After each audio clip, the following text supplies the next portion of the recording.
Hello, നമുക്ക് പ്രകൃതിയുടെ ഒരു പ്രതിഭാസം കണ്ടാലോ? ഞങ്ങൾ പോകുന്നത് കവര് കാണാനാണ് കേട്ടോ.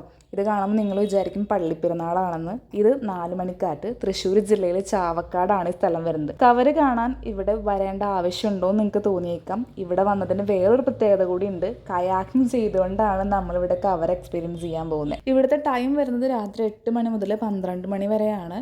ഓരോ ബാച്ചായിട്ടാണ് നമ്മളെ കവര് കാണാൻ കൊണ്ടുപോവുക. കയാക്കിംഗ് എങ്ങനെ ചെയ്യാന്നുള്ളതിൻ്റെ ഇൻസ്ട്രക്ഷൻസ് ഒക്കെ അവർ തന്നെ നമുക്ക് തരും. നമുക്ക് മുന്നേ എക്സ്പീരിയൻസ് ഇല്ലെങ്കിൽ കൂടിയും അവർ തരുന്ന ഇൻസ്ട്രക്ഷൻസ് വെച്ചിട്ട് നമുക്ക് ഈസി ആയിട്ട് കയാക്കിംഗ് ചെയ്യാൻ പറ്റും. നൈറ്റ് മാത്രമല്ല കേട്ടോ, ഡേ ടൈമിൽ ഇവിടെ കയാക്കിംഗ് ഉണ്ട്. നമ്മുടെ സ്റ്റാർട്ടിംഗ് പോയിന്റിൽ നിന്ന് കുറച്ച് നീങ്ങിയിട്ടാണ് നമുക്ക് കവര് കാണാൻ പറ്റുക. അപ്പോൾ അവിടെ കൂടെ നമ്മുടെ ഗൈഡ് ഉണ്ടാവും. നമ്മൾ സ്റ്റാർട്ട് ചെയ്യുന്നത് ഒരു 5-10 ആൾക്കാർ ഒരുമിച്ചാണ് കവര് കാണാൻ പോകുന്നത്. കൂടെ ഗൈഡും ഉണ്ട്. നമുക്കിപ്പോൾ ഈ സ്ഥലത്തേക്ക് പോകുമ്പോൾ തന്നെ ചെറുതായിട്ട് വിസിബിളായി തുടങ്ങും കവര്. അവിടെ എത്തിക്കഴിയുമ്പോൾ ആ ഒരു പോയിന്റിൽ എത്തിക്കഴിയുമ്പോൾ അടിപൊളി എക്സ്പീരിയൻസ് ആണ്. മീൻ പോണതൊക്കെ കാണാൻ പറ്റും. അത് ഈ കവറുള്ളത് കൊണ്ടാണ്. അതുപോലെ തന്നെ നമുക്ക് വെള്ളത്തിൽ കൈയിട്ടിട്ട് അത് എക്സ്പീരിയൻസ് ചെയ്യാം. പാഡിലൊക്കെ ചെയ്യുമ്പോൾ ഭയങ്കര രസമാണ്. അതുപോലെ കയ്യിൽ വെള്ളം എടുത്ത് കഴിയുമ്പോൾ ബബിൾസ് നമുക്ക് കാണാൻ പറ്റും. ഇത് ഡയറക്റ്റ് കണ്ട് എക്സ്പീരിയൻസ് ചെയ്യുമ്പോൾ ഒരു പ്രത്യേക ഫീലാണ്. നമ്മൾ വീഡിയോയിൽ കാണുന്നതിലും അടിപൊളി.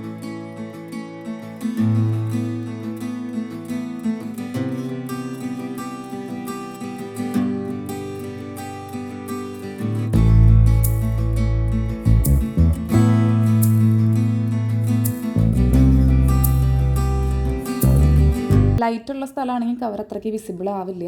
നമ്മൾക്കിതുപോലെ പ്രകൃതിയുടെ ഓരോ പ്രതിഭാസങ്ങൾ എപ്പോഴും എക്സ്പീരിയൻസ് ചെയ്യാൻ പറ്റുന്ന ഒന്നല്ല. അപ്പം അത് എക്സ്പീരിയൻസ് ചെയ്യാനൊരു സാഹചര്യം വരുമ്പോൾ അത് പോയി കാണാം. നമ്മളൊന്നും വീഡിയോയിൽ കാണുന്ന പോലെയല്ല, ഡയറക്റ്റ് എക്സ്പീരിയൻസ് ചെയ്യുമ്പോൾ അതിന് വേറൊരു ഫീൽ തന്നെയാണ് നമുക്ക് കിട്ടുക. കയാക്കിങ്ങും കവറും എക്സ്പീരിയൻസ് ചെയ്യാത്തവരാണ് നിങ്ങളെങ്കിൽ guys, this is the best time. Try ചെയ്ത് നോക്കുക. ആൻഡ് എൻ്റെ വീഡിയോ ഇഷ്ടപ്പെട്ടാൽ ലൈക്ക് ചെയ്യുക. And thank you for watching. By.